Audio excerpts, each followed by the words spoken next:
agora a gente entra no momento mais decisivo da pesquisa, os cenários de segundo turno.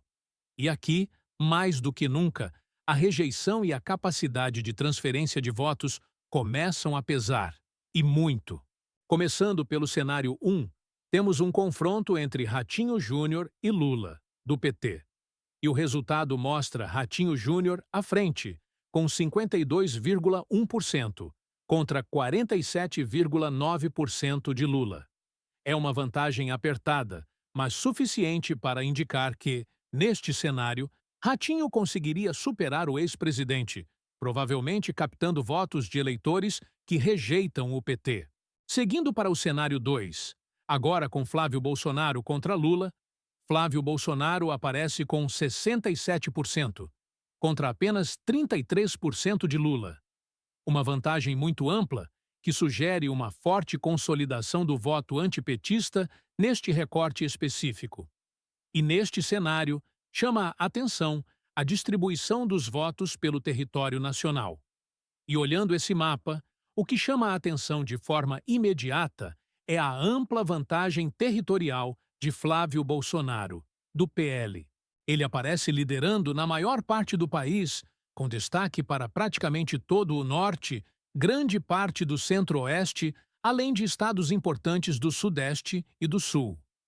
Estados como São Paulo, Minas Gerais, Goiás, Mato Grosso, Paraná e Santa Catarina aparecem dentro dessa área de predominância.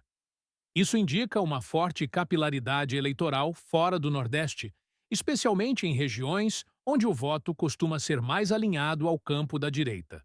Por outro lado, quando a gente olha para Lula, o desempenho se concentra majoritariamente no Nordeste, onde ele mantém sua base histórica.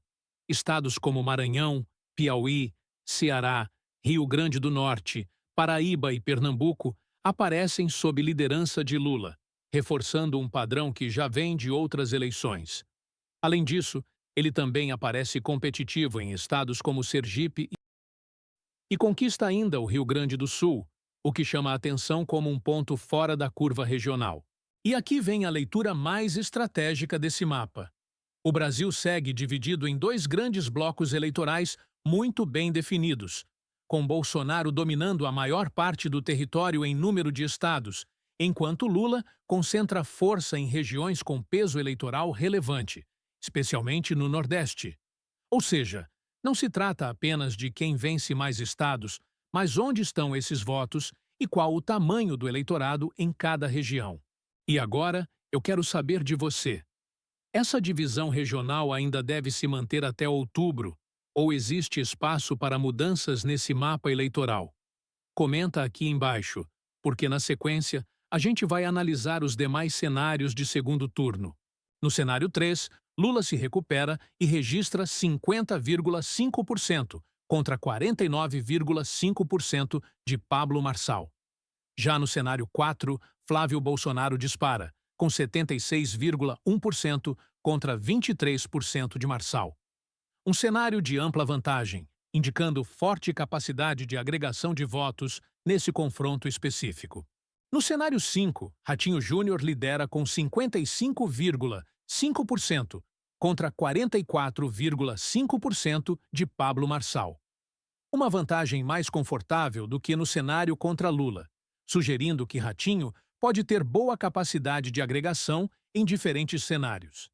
Fechando com o cenário 6, Lula aparece à frente, com 52,9% contra 47,1% de Ronaldo Caiado, mostrando que, diante de determinados candidatos, há vantagem para o petista.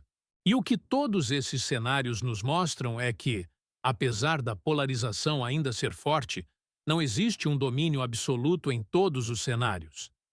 A depender de quem chega ao segundo turno, o resultado pode mudar, e muito. E agora, a gente entra no termômetro mais profundo dessa pesquisa, o humor do eleitorado. Porque, mais do que intenção de voto, esses dados mostram o ambiente político em que a eleição vai acontecer. Começando pela orientação ideológica, o cenário é bastante claro. A direita lidera com 55,7%, um número muito expressivo, sendo que somando com a centro-direita, que tem 7,4%, ultrapassa com folga a barreira dos 50%. Do outro lado, a esquerda aparece com 26% e a centro-esquerda com 8,5%. Enquanto isso, o centro puro representa apenas 2,5%, mostrando que o eleitor brasileiro está cada vez mais posicionado e menos neutro. E aqui já temos uma primeira leitura importante. O ambiente ideológico é claramente favorável ao campo da direita neste momento. Quando a gente analisa a avaliação dos governadores, o cenário é relativamente equilibrado, mas com leve tendência positiva.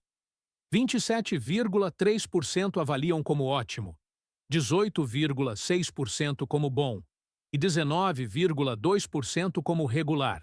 Por outro lado, 12,5% avaliam como ruim e 22,4% como péssimo.